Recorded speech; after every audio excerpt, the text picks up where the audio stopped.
Phil. He is one of our health educators, and I'm going to give him the mic. What's my last name? I'm going to let Phil tell you his last name. Thank you so much. Thank you. My name is Phil Nicozisis, which, like Hippocrates, is a Greek name. And it just so happens that all the Greek names ending in is and es, like Hippocrates, all come from the island of Kos. And so it turns out I'm distantly related to Hippocrates. You don't believe me? I never let the truth get in the way of a good story. So today we're going to make the case for vegan. And the case for vegan includes 3 components. We're going to really drive home, and I think the video before, the testimonial, really drives home the nutritional aspect of the case for vegan. But we're also going to talk about the moral, ethical, and spiritual component of the case for vegan. And then we're going to talk about the environmental aspect of vegan. So, what is vegan? And first of all, how do you know if someone is a vegan or a vegetarian? Anyone know? Don't worry, they're going to tell you. So, the idea that nutrition is going to help our health, perhaps save our health, perhaps keep us strong and from getting sick in the first place. This is not a new idea. Unfortunately, in modern life and modern medicine in the last 100 years, let's say, they've really gotten away from it. They've gone to the perspective that patent chemicals made in a laboratory, known as prescription drugs, which actually imitate the plant kingdom, that's the answer. But thousands of years ago, the first doctor, my relative, Hippocrates, he said, as you can see here, let medicine be thy food, and let food be thy medicine. But many would have you believe that genes are the determining factor in whether or not you get sick. But I'm here to say it's epigenetics, not genetics, that determine largely whether or not you get sick. And we know this because the folks, the fellow out of Paris, France, the doctor, he and his team discovered the genome path. They insist that that genes play a less than 5% predictor in disease. You see, it's epigenetics. And what are epigenetics? What is epigenetics? Epigenetics is gene expression as a result of diet and lifestyle. So, what does that mean? Well, good genes don't save you, and bad genes don't do you in. It's like a sleeping dog, right? We want to let the sleeping dog lie. So we don't want to aggravate the bad genes. We don't want to let the bad genes express themselves. So then I want to ask the group here tonight, is heart disease, which is the #1 disease, #1 killer in the United States, is heart disease hereditary? Is diabetes hereditary or obesity? Ladies and gentlemen, bad genes don't run in the family. Sausage and peppers runs in the family. Steak and eggs runs in the family.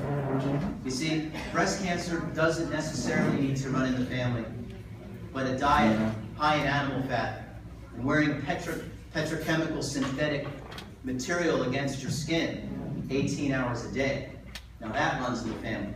Now, since genes are really only a 3 or 5% predictor in disease, the rest sadly is caused by the #1 issue is nutrition, our diet choices, but it's also lifestyle and it's also externality in the environment. But the experts that I've been reading their material, they say nutrition is well over 50% of the equation. So genes are like the gun, and bad nutrition pulls the trigger. Cancer almost didn't exist 100 years ago. It's not because we're living longer. We're really only living marginally longer, about, well, technically exactly 8 years longer over the last 130 years, when you statistically control for penicillin and also solving for child mortality. Dr. Hans Deal from California, he has a clinic and a medical center for health and wellness, and he's nutrition focused. He says that the #1 discovery in medicine of the last 30 years is that 78%, almost 80% of the diseases in the first world, the United States leads the first world, are really not diseases, they're lifestyle choices. Dr. Caldwell Esselstyn, who we'll talk about in more detail, he was head of general surgery at the Cleveland Clinic. He's now retired. He lectures, he writes books, he has DVDs, great documentaries. He says we have proof of concept that heart disease is haltable, reversible, and resolvable with a switch to a plant-based diet. He said something more recently that that resonated with me. He said that heart disease, which is the #1 killer in the United States, it's the #1 disease, he says heart disease is a toothless paper tiger that can easily be defeated. Dr. Colin Campbell, he is considered probably the top nutritional scientist in the world. He wrote a book called The China Study. In the China Study, which we'll talk about in a little bit, he establishes the relationship between animal protein consumption and cancer and disease. So, what's the state of our nation in the United States? Well, we're a sick country.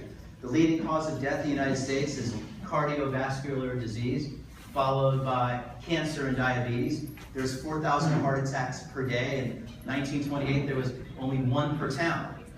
In 1900, the standard width for the furniture manufacturers was 17 inches, and today it's 24 inches. So 70% of us are either overweight or obese, and we try to treat these conditions with a magic bullet. We all want that magic pill, that magic bullet. But we know that's not the answer and it's not going to work.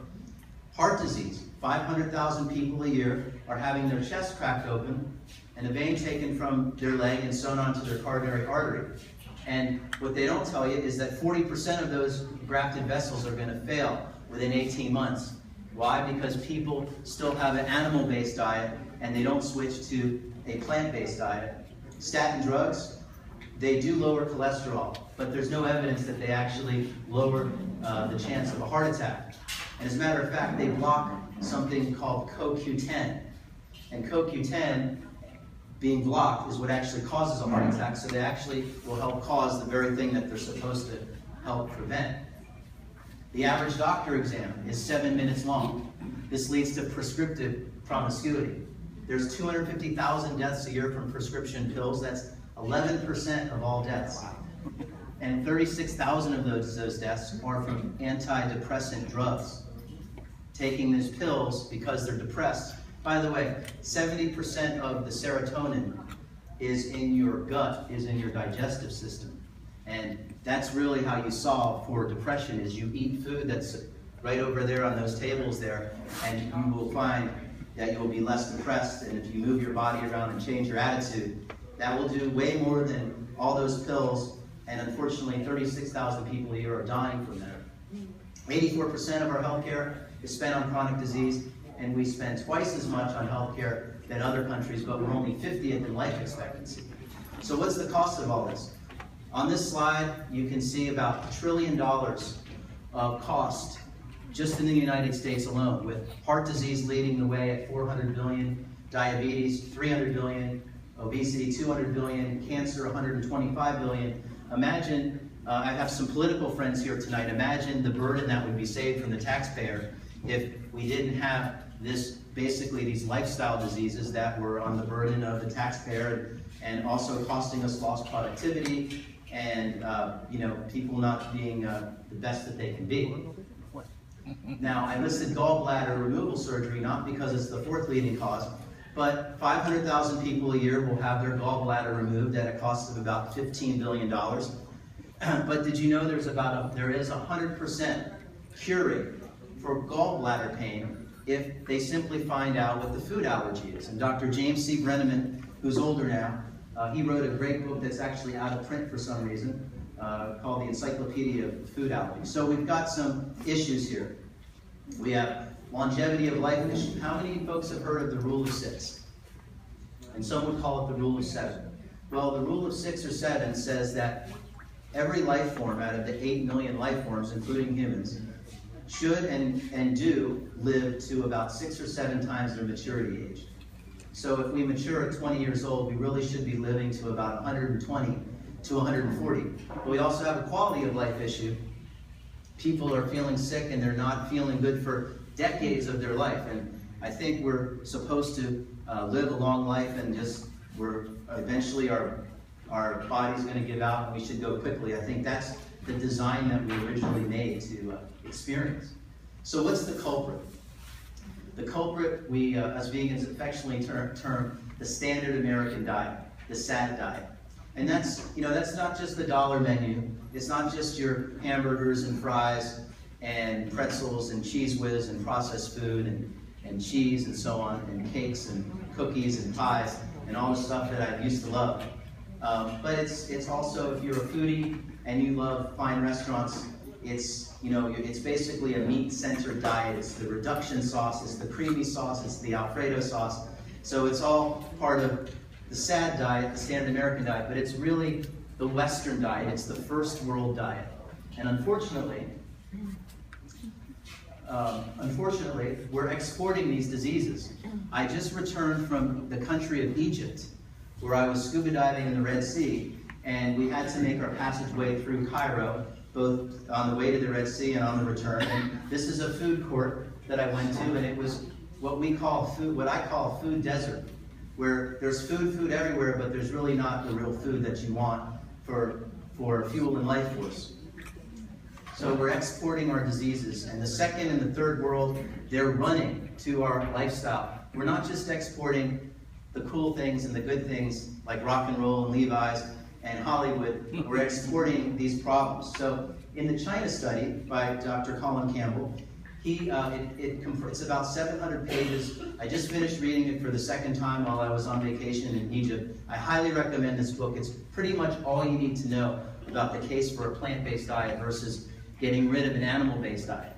And in the China study, there's hundreds of studies, peer-reviewed studies, and the big one that he did in China, where he establishes the relationship between an animal-based diet and all of the mainstream diseases that he talks about, or that's on this slide here. Autoimmune diseases, brain diseases, cancer, diabetes, eye diseases, heart disease, obesity, kidney stones, osteoporosis, and MS. So let's break it down. Let's talk about killer meat. Cholesterol. Cholesterol, did you know that your body makes all the cholesterol that you need? You don't need and you shouldn't get cholesterol from outside sources. And the outside sources of cholesterol are always meat. So we discussed that heart disease is the #1 killer in the United States and #1 disease. Well, that's because we're taking outside exogenous sources of cholesterol, and this is what's clogging our arteries. But in addition, meat and dairy are acid forming. So an acidosis condition of the body is where diseases and sickness thrive. But meat also is, one of the reasons why we're addicted to animal products is because we're taking in the hormones of another animal. And hormones, as you know, govern how we feel. So we're really addicted. The reason why we can't seem to not give up a lot of what we're used to is we're addicted to their hormones, but it also generates our hormone, the bovine growth hormone, generates the IGF-1 in our own bodies.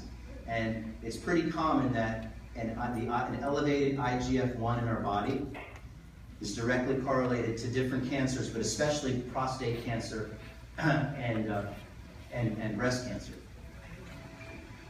Did you know that 80% of the antibiotics in the United States go to the animal agriculture industry? So because of the close proximity of factory farms and confinement agriculture, animal agriculture, they get sick a lot. So they have to feed them all kinds of drugs, especially antibiotics, and this is what's making us, this is creating superbugs, where a lot of people are dying in hospitals where the antibiotics don't work because we have these superbug strains. So animal agriculture, animal consumption are really causing a lot of problems, not just in our health, but out there in the world. Killer dairy. Well, it's another form of animal fat that's making us sick. It's clogging our arteries. And some people feel good about drinking skim milk. Well, they're taking the fat out on the one end of the factory, and they're sending it over to the other end of the factory to make the cheese that we're all addicted to.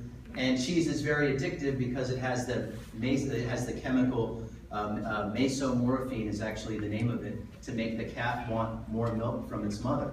So 100 years ago, we have statistics on this. The average American ate 3 pounds of cheese a year. Today, the average American eats about 33 pounds of cheese a year. And if I don't eat any cheese, that means some poor guy out there is eating 66 pounds of cheese. And I want to meet that guy and try to help him change his life.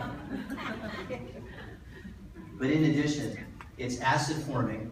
And probably the biggest lie in the world, folks, is that milk does a body good. How many have learned in childhood and in school that you need to drink milk to get strong bones? Okay, well, because of the acid condition of the milk and dairy, the body's a wonderful thing. It has to neutralize the acid condition of the body.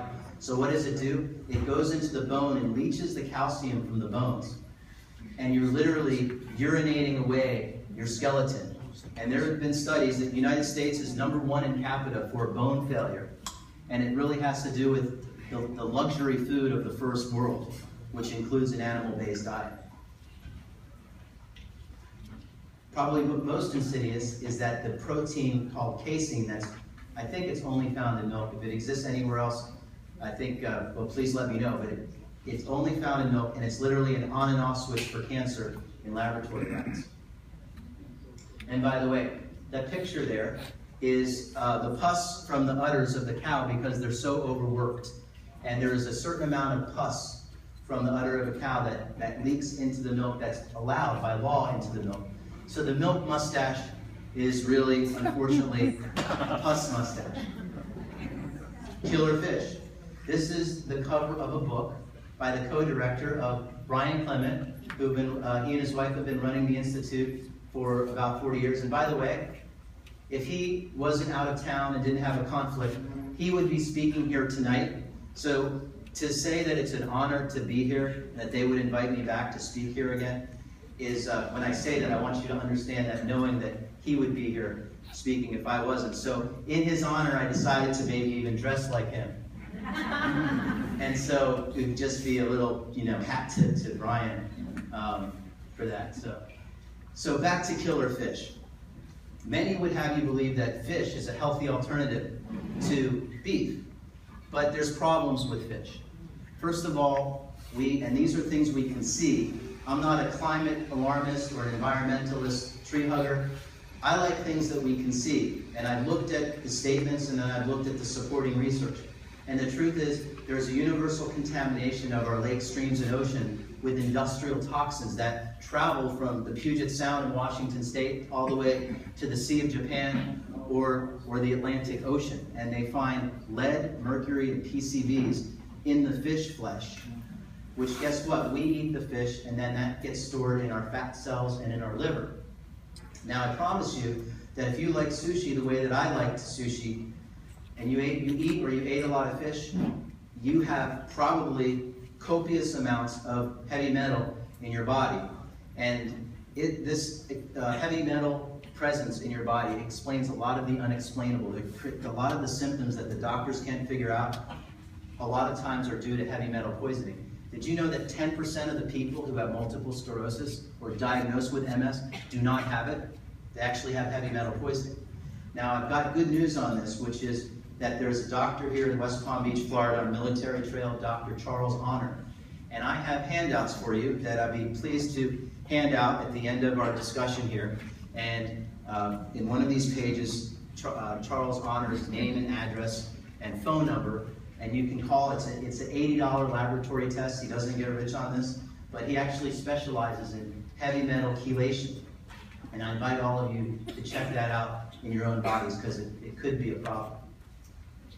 But in addition, the lipid fats in fish start to putrefy and they actually turn toxic and carcinogenic within 30 minutes of being hauled up on the boat. Understand that when they get hauled up on the boat, and they're flopping around in our atmosphere, that's like us drowning. So they're drowning alive, and their flesh turns carcinogenic within 30 minutes, the lipid fat. Fish oil, that's another scam. That's a lot like the milk does a body good scam. Fish oil, somewhere along the line, they convinced us that it was good for our heart. Well, there's at least 3 peer-reviewed studies that I know in the United States, in Europe, I think the others in India, that shows that fish oil causes, not just like maybe it's sort of associated with, but strong cause of heart attacks and strokes. So you got to stay away from fish oil. But in addition, it's still animal meat. It's another form of animal fat and cholesterol that's clogging our arteries. you know that shellfish has 4 times the cholesterol that meat does? Now, do you all know to stay away from farmed fish, right? Yeah. When I talk, it seems like almost 100% of the people now know that farmed fish is bad. And the reason is, for one thing, they put pink dye in the fish feed because, like this picture here, it's nice and pinky. Well, because of the close proximity of the fish farms, they're so closely together that the gills they're breathing each other's excrement. So they're in their natural color, they're so sick and almost dying. They have to put a lot of antibiotics and drugs in the fish feed, but they also put pink dye because it would be almost black and a dark shade of gray if they didn't put the fish dye in the food and in the fish meal. And oh, by the way, the fish feed has the bycatch from the deep ocean. That's the fish that they don't want when they do those big nets out in the deep blue. The fish they don't want, they ground up and put in for fish feed, and they have the industrial toxins and the heavy metal toxins. So you can't win, whether it's farm fish or other fish, you just can't win. So let's get our omega-3 or any other nutrient you think you want, let's get it from the same place that the fish do. And where do they get it from? They get it from the plants. They get it from the plant kingdom. And here are just some of the plants that we, as humans, can get our omega-3. Chia seed or chia oil, hemp seed or hemp oil, flax seed or oil, microalgae, your spirulina, your E3 live, algae, and walnuts. Now, as you know, I was scuba diving in the Red Sea just last week. I think today's the first day I don't feel jet lag. And I filmed a parrotfish eating the microalgae on the reef. Let me see. And I have a public service message from you and these are butterfly fish. Public service message from you at the bottom of the Red Sea. Eat your veggies. So we talked about the problems. We know that animal-based diet is causing a lot of the problems out there, but we've got good news and we have the solution here at Hippocrates Health Institute or anywhere they talk about this. Plants to the rescue. And I'd like to read a quote from our director, Brian Clement. Decades of evidence lead to one concrete conclusion.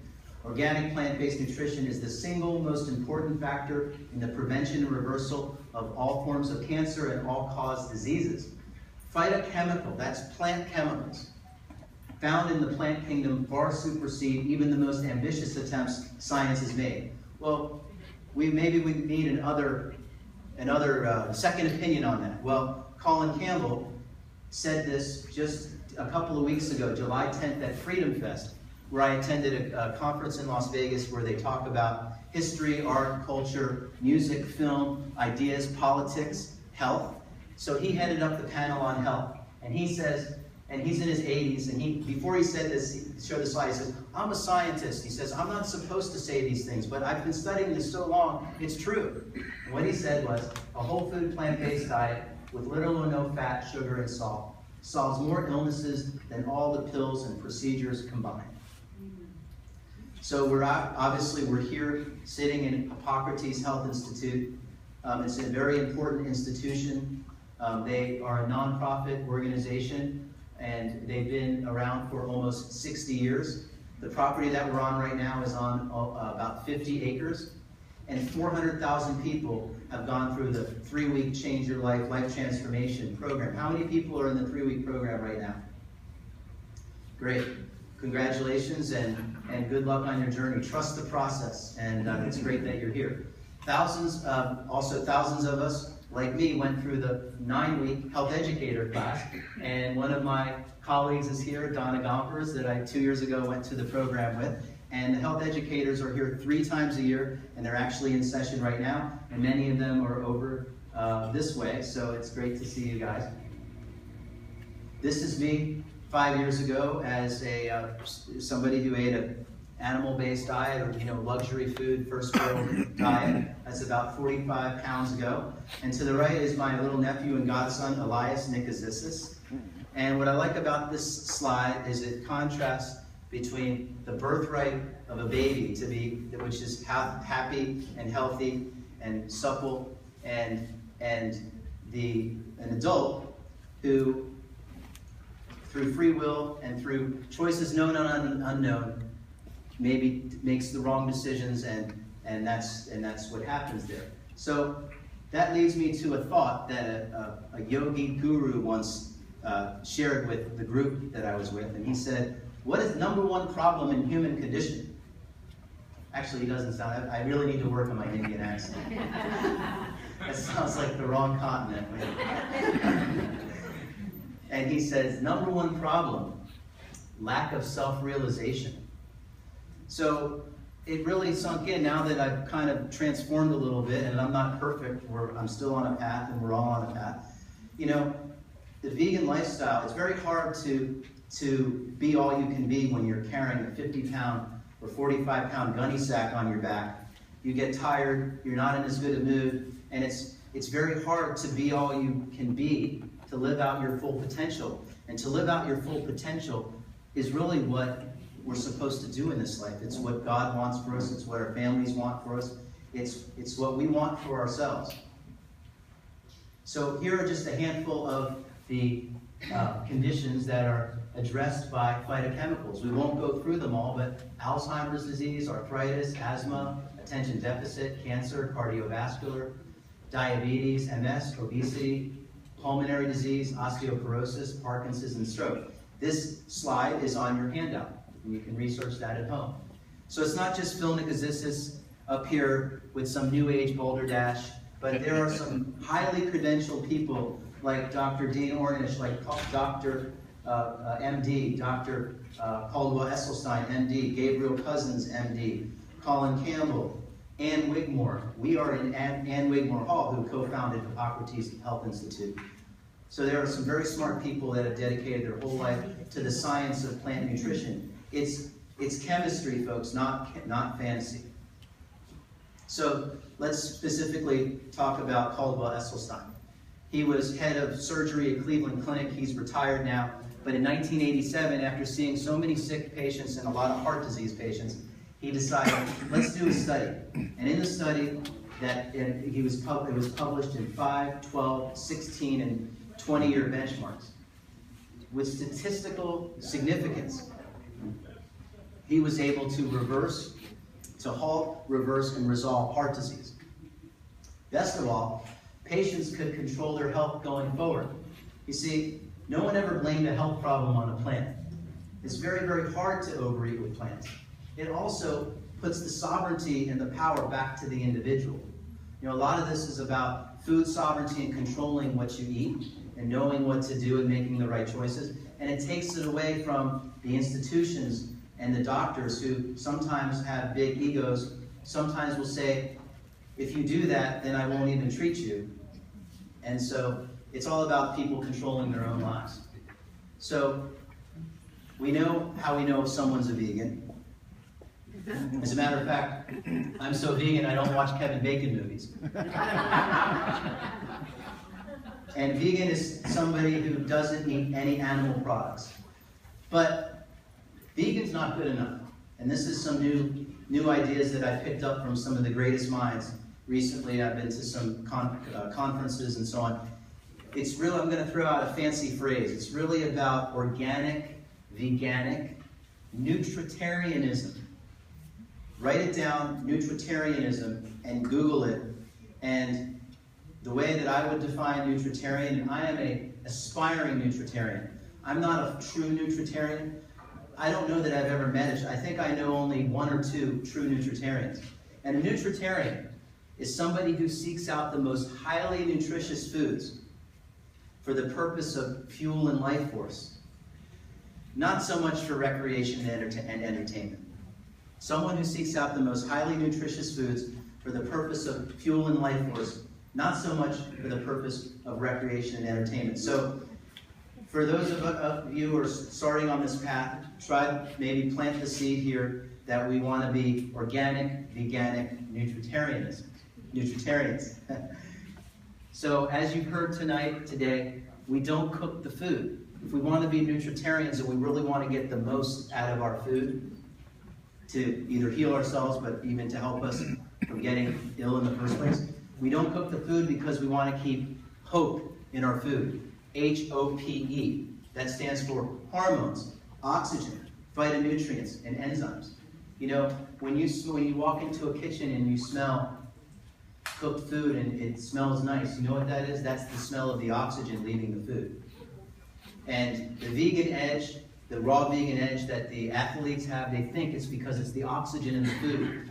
And it's, I think it's oxygen nitrate or nitrite, that helps them digest better. It also keeps the raw vegans thinner than a vegan who eats cooked food, because the food is moving quicker, like the body will desires.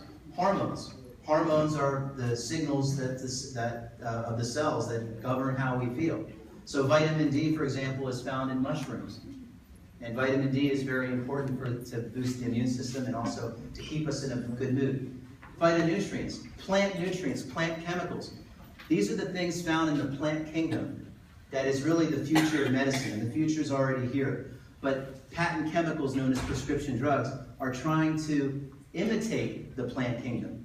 Do you know that broccoli, and namely broccoli sprouts, which are a couple hundred times more effective than broccoli, has a chemical called sulforaphane that is so potent and so important in killing cancer cells, cancer tumors, and even cancer stem cells, that in 1998, Johns Hopkins University patented broccoli sprouts because they discovered this. And it went through the patent court for 6 years. And after 6 years, the patent court threw it out and said, you can't patent a plant. That's like trying to patent air. But guess what? Have you heard of that? You just don't hear about it. Because when you walk into a doctor's office, you're only going to hear about procedures and patent chemicals. So the phytonutrients, we don't want to cook the food so we can keep it. Also enzymes. Our existence, our conception, was an enzymic reaction between a sperm and an egg. So living food, enzymes are an electric protein. It's electricity, it's frequency. Living food has frequency. By the way, we're electric. If somebody has a heart attack, God forbid, what do? They shock them with electricity, the electric shock, and guess what? We respond to that and our heart starts again. So when we cook the food over 115, guess what? We lose the hope. So we want to keep hope in our food so we can be nutritarians. And speaking of nutritarian, and you heard it tonight, and you saw it and ate it on the buffet. And by the way, there's hundreds and hundreds of sprout seeds that are edible. Long story short, sprouts are the most nutritious food on the planet, period. That's why they're a superfood. Thank you. Now, why do I say they're going to save the world? That seems like an overstatement. You already know don't let the truth get in the way of a good story, right? But it's going to save the world because they're so inexpensive. They're so cheap. They cost pennies. You could put a big bag and drop it in a village in the third world, and you could feed them for probably months for not a lot of money. And if the Bill Gateses of the world and people like that would actually wake up and understand it, you will solve the world poverty overnight. They're up to 40 times more nutritious. The sunflower bean sprout is 40 times more nutritious. That's the king of all sprouts. 40 times more nutritious than the best vegetable that you would grow in perfect organic soil in your backyard, grow it to the perfect ripening stage and bring it into the sink, wash it off and eat it. You're still, in that case, in a collard green or any vegetable you pick, you're still 40 times the deficit of nutrition of sunflower bean sprout or other sprouts. Now here's a chart of sprouts. We won't go through it all, but just take the top sprout, the zucchini beans. It's got a lot of fiber, almost a third of the fiber you need in a serving. It's got 22 grams of protein versus chicken's about 17 grams. It's got more protein than chicken. Nearly twice the iron of ground beef. So, where do you get your protein from? A lot of people ask vegans that. Well, the picture here on this slide is Germany's strongest man. He's actually originally from Persia, from Iran. And he has the heavyweight log lifting record. And he's not the only one. There's many vegan bodybuilders over the years. And this guy here, I think, is Mr. Perfect, Eric Treesize. But I saved the best slide for last. And this is me on Vegan Power holding up a boulder in Cairo at the pyramids. And I showed this slide to someone. They said, well, what about the cow? And right away I said, well, he was vegan too. He's vegan. So do we really need to get our protein from meat? You see on the picture on the left, you see 6+ grams of protein of beef versus 11 grams of broccoli. So that's nearly twice the protein. That's the good news. You know what the bad news is? You got twice the gas. But you can't have it all. And so I tell people, take your pick, death or farts. I'm glad you laughed. Thank you. Because it's a serious topic, but we got to laugh along the way, right? So protein is. There's an overemphasis of protein in our modern diet, basically because the beef industry has trying to convince us we need to eat more of their product. That's known as checkbook science, which is science portrayed, which is really marketing portrayed as science, excuse me. For example, breast milk, human breast milk has only 1.5% protein, and the baby doubles and triples in size. So I'm here to suggest to you again, let's get our protein from the same place that the animals do. They get it from the plants. And once again, at the Red Sea in Egypt, this is the official name of this turtle is a green sea turtle, and he is eating, the official name of this plant is a broccoli soft coral, and he is really chowing down. This is the world's largest seafood buffet. And public service announcement from the depths of the Red Sea from me, once again, eat your veggies.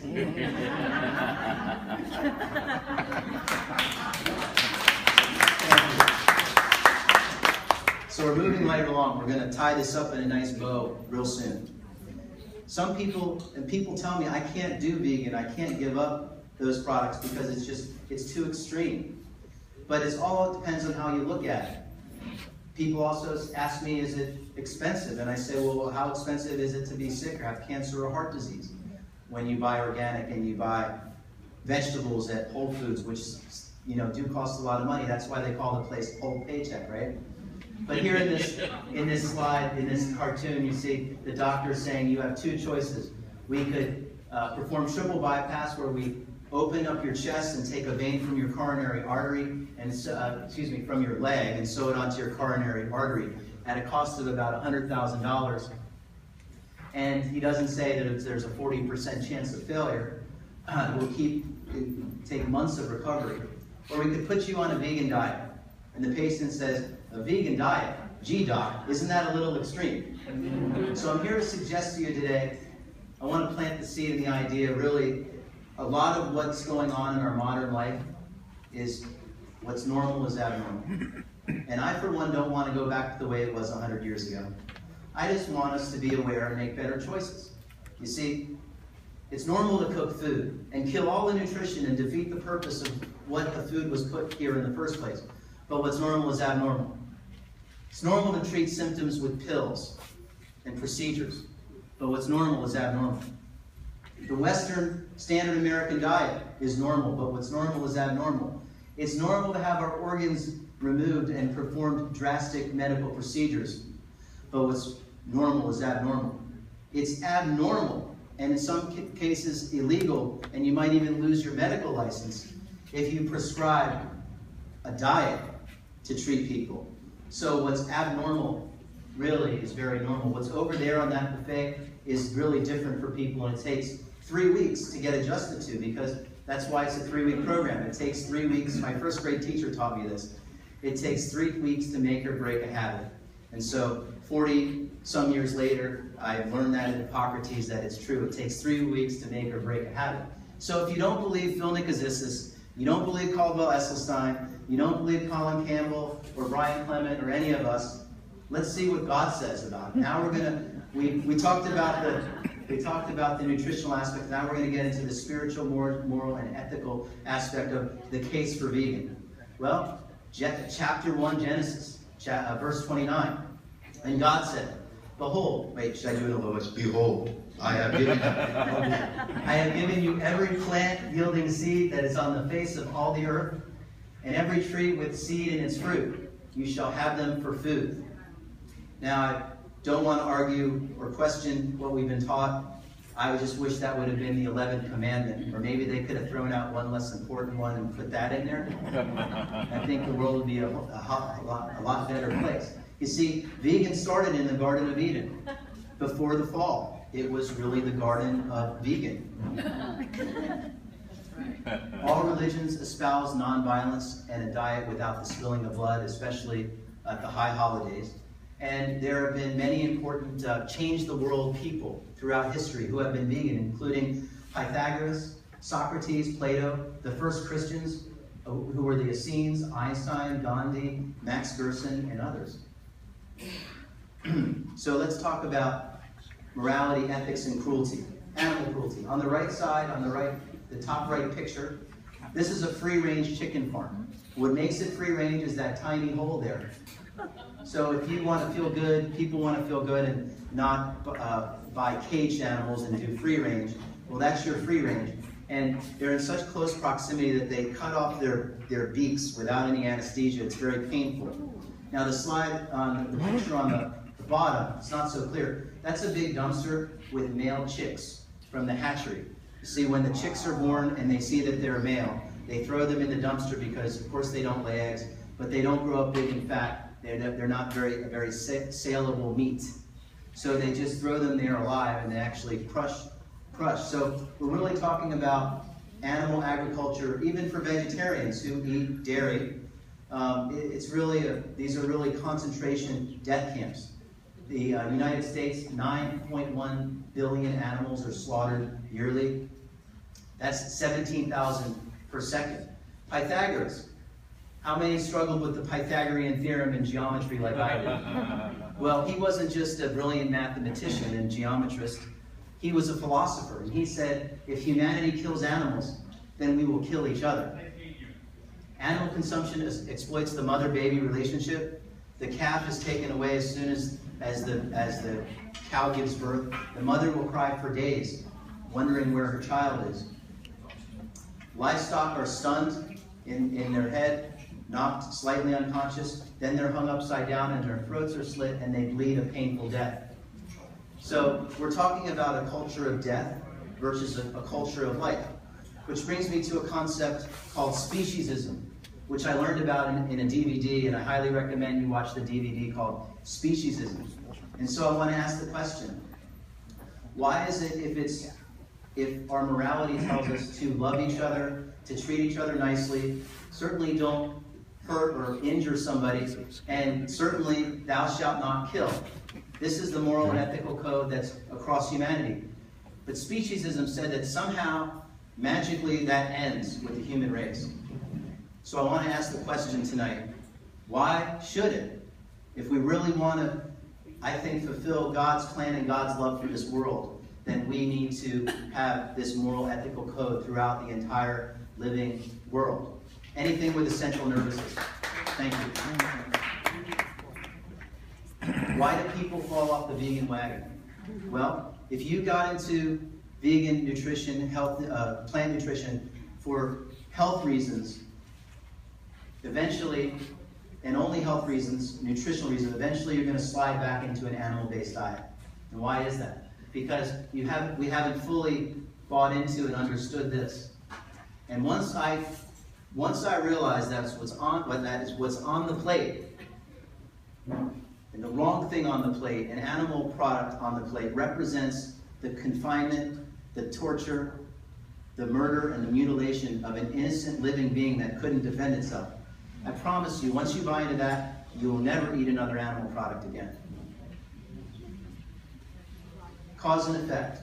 In the culture of death versus the culture of life, we stab the animals and the animals kill us. Bessie's revenge.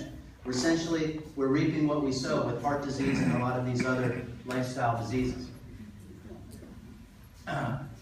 We overfeed, and then we are overfed. The chickens in the chicken farms are so obese that they can barely walk as they're led to slaughter.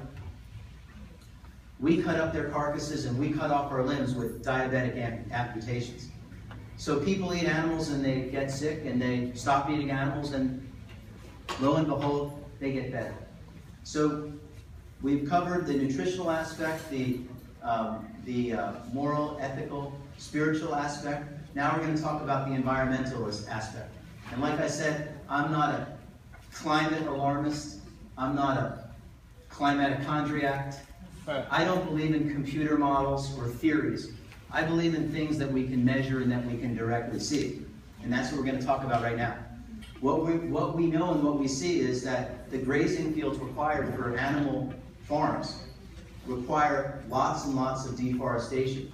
So we're clearing out a lot of the trees in order to create grazing fields. As a matter of fact, 7 times the land is required and is used right now than all of housing, shopping centers, and roads. So next time some tree hugger or some environmentalist extremist tells you about urban sprawl, and by the way, I think the human environment is just about as important, or is as important, as any other environment.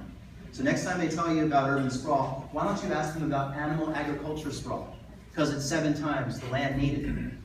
Now it's 45% of the Earth's total land.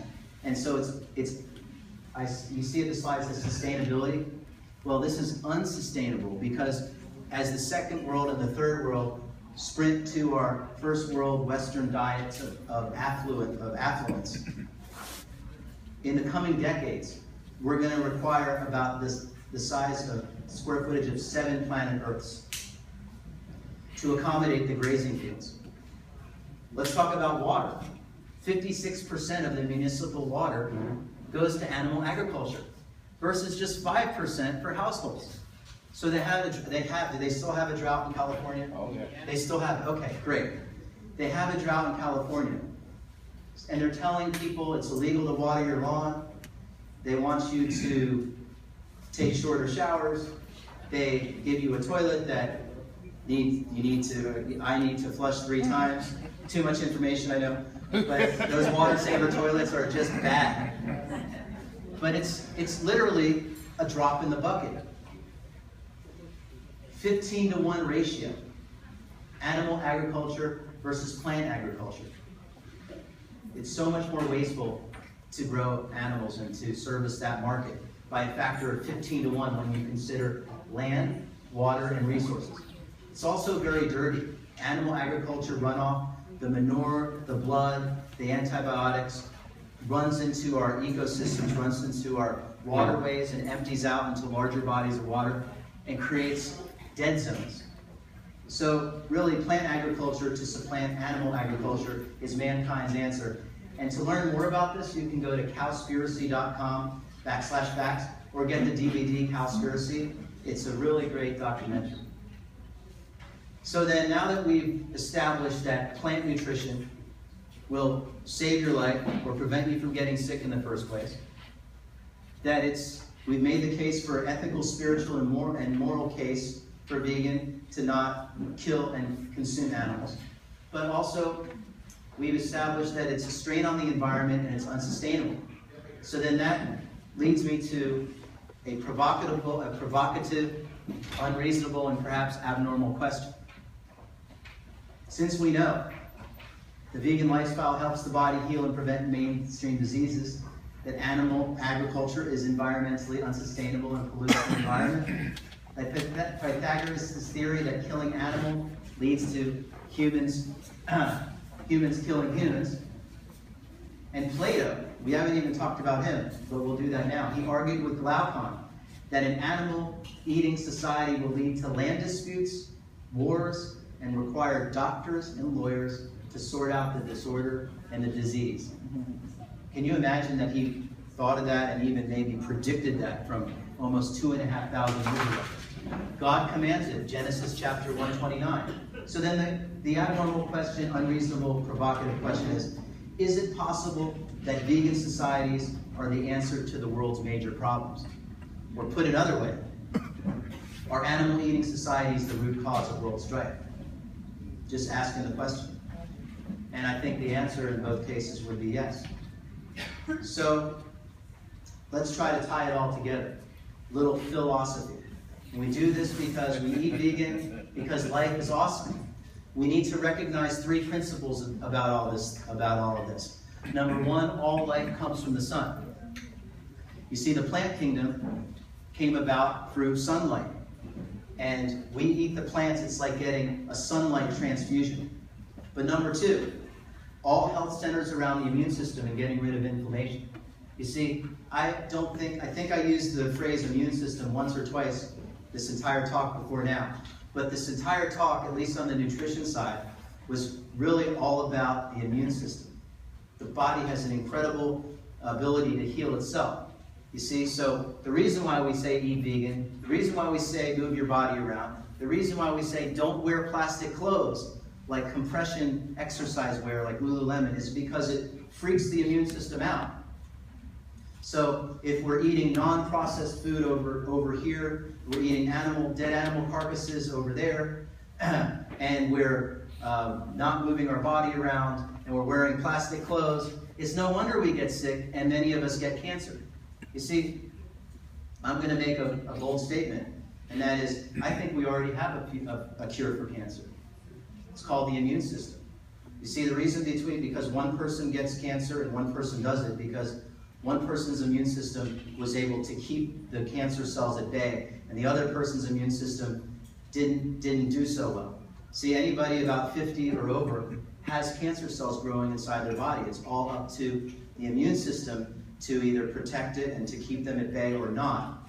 And the immune system is really like, it's your best friend. And the reason it's your best friend is because it's always there for you throughout life. No matter how badly you treat it, they always come back and will be right by your side. Number 3, my favorite. Do the things that are good for you and don't do the things that are bad for you. Simple but not easy. So in closing, folks, the raw, plants-only lifestyle gives people joy. Millions of us, it gives people joy. But the standard American diet gives people pleasure. You're always trying to chase pleasure, right? Well, unfortunately, pleasure can never be satisfied. But joy, it lasts forever. It comes from within and it can be shared. So I leave you with this idea.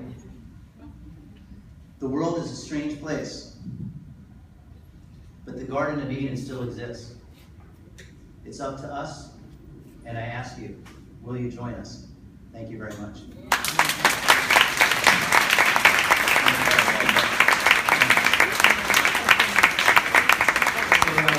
Before we take questions, I want to just go through a couple slides, these are the handouts that I have for you.